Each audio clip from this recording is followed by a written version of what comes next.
रक्षाबंधन हा बहीण भावाच्या नात्यासाठी खास दिवस असतो। या दिवशी बहीण भावाला ओवाळते आणि राखी सुद्धा बांधते।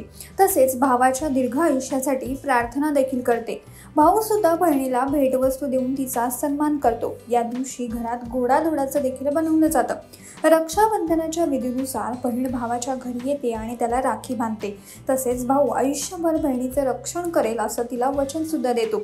पौराणिक कथेनुसार या रक्षाबंधनाची एक कथा सुद्धा आहे। भगवान विष्णू राजा बळीसोबत पाताळ लोकात राहायला गेले तेव्हा देवी लक्ष्मीला काळजी वाटली। आपल्या पतीला परत आणण्यासाठी नारद मुनींनी देवी लक्ष्मीला राखी बांधून राजा बळीला तुझा भाऊ बनवण्यास सांगितलं आणि भगवान विष्णूला वरदान मागितलं।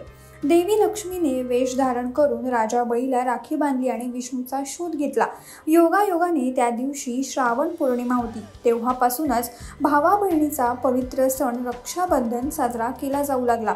असं मानलं जातं की या सणाची सुरुवात देवी लक्ष्मीने सर्वप्रथम राखी बांधून केली होती।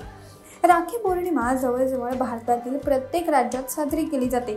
मात्र या सणाला प्रांतानुसार वेगवेगळ्या नावाने ओळखलं जातं आणि अनोख्या प्रथा सुद्धा यामागे आहेत। रक्षाबंधन सणाशी संबंधित एक अनोखी प्रथा भारतात सुद्धा साजरी केली जाते। भारतातील दक्षिण भारतात रक्षाबंधनाच्या दिवशी महिला आपल्या पतीच्या हातावर राखी बांधतात। तसेच ज्या महिलांना नवरा नाही किंवा अविवाहित आहेत अशा महिला त्यांच्या आईला किंवा बहिणीला राखी बांधतात। तुम्ही तुमचा रक्षाबंधन सण हा कशा पद्धतीने साजरा करता आम्हाला नक्की कमेंट करून कळवा आणि अशाच नवनवीन आणि माहितीपूर्ण व्हिडिओसाठी माय महानगर मानिनीला जरूर सबस्क्राईब करा।